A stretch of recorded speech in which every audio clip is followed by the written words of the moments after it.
Bom, pessoal, um tema agora sério. Não, independentemente da sua posição política, nós não estamos aqui para fazer a defesa institucional de nenhum político. E as questões que a gente coloca aqui são questões institucionais. Tudo que se falou aqui até agora é sobre segurança jurídica, previsibilidade, harmonia entre os poderes. Vamos então a uma questão. Olha só. Depois que se tornou réu na Justiça do Distrito Federal, estou falando do ex-presidente Jair Bolsonaro, depois que se tornou réu na Justiça do Distrito Federal por incitação ao crime de estupro, Jair Bolsonaro disse que está sofrendo perseguição política. O caso envolve um discurso proferido por Bolsonaro no plenário da Câmara dos Deputados em dezembro de 2014, quando ele era deputado federal. Na ocasião, o então congressista disse que é bem desagradável isso, bem desagradável mesmo. Eu vou ler porque foi o que ele disse, mas uma frase realmente muito desnecessária. Mas ele disse que só não estupraria a deputada Maria do Rosário porque ela não merece. No seu perfil, do X, ele disse, abre aspas, fui insultado. Ela o chamou de estuprador, né? Me parece. Me defendo e, mais uma vez, a ordem dos fatos é modificada para confirmar mais uma perseguição política por todos. Fecha aspas. Bom, pessoal, vamos voltar para mim um minuto, abrindo a tela aqui. Veja, isso que ele falou pode ser considerado, sim, um crime. Não se fala isso para ninguém, muito menos para uma mulher. Também ela não deveria ter falado o que disse a ele. Tá certo? Os dois estão errados. A questão que eu vou colocar aqui chama-se segurança jurídica. O que é segurança jurídica? Tomar decisões sempre no mesmo sentido, aplicando a mesma regra, para dar previsibilidade. Agora o Bolsonaro não tem foro privilegiado. Até aqui, ele está sendo investigado, claro que está sendo investigado, no Supremo Tribunal Federal.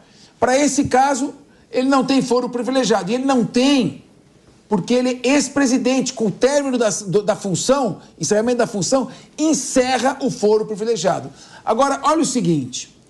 Vamos colocar ele está sendo processado por incitação ao crime de estupro. Incitação ao crime. Não pode ser participação em estupro. Você só pode participar de um crime que existe. Se não teve estupro, não tem participação em estupro. Então é incitação ao crime. Põe aí na tela o artigo 286 do Código Penal para a gente ver qual que é a pena desse crime. Muito bem. Isso. Incitar publicamente a prática de crime. Olha, incitar publicamente a prática de crime, você precisa incitar diretamente alguém a praticar um crime. E não foi o que aconteceu. Qual que é a pena desse crime? Detenção de 3 a 6 meses ou multa. Sabe quanto tempo prescreve esse crime? 3 anos. Foi em 2014. A denúncia foi recebida agora. Eu não estou entendendo. Esse crime, que é incitação à prática de crime, é 3 meses de pena, mas 6 meses. 6 meses prescreve em 3 anos. Está extinto. Agora, além disso, pode ter ocorrido, a meu ver, que seria mais correto, o que foi o que aconteceu, o crime de injúria. Tem aí o 140? Se tiver, se não tiver, não tem problema. Então, põe o 140 aqui.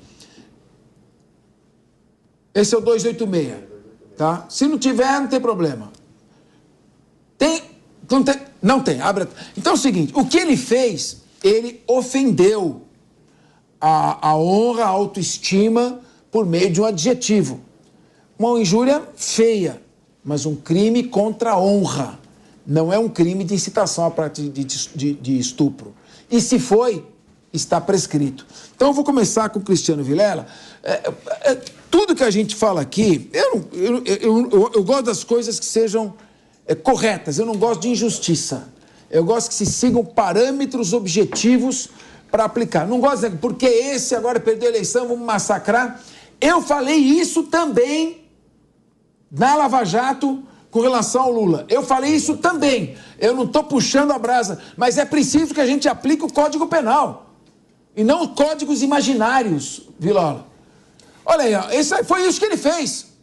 Você é muito feia para ser estuprada. É uma injúria horrorosa, abjeta, mas uma injúria. Injuriar alguém, ofendendo-lhe a dignidade e o decoro. Detenção de 1 a 6 meses ou multa. Processa na hora, instala um eventual procedimento contra o decoro parlamentar, pode aplicar uma pena, pode suspensão, até cassação de mandato.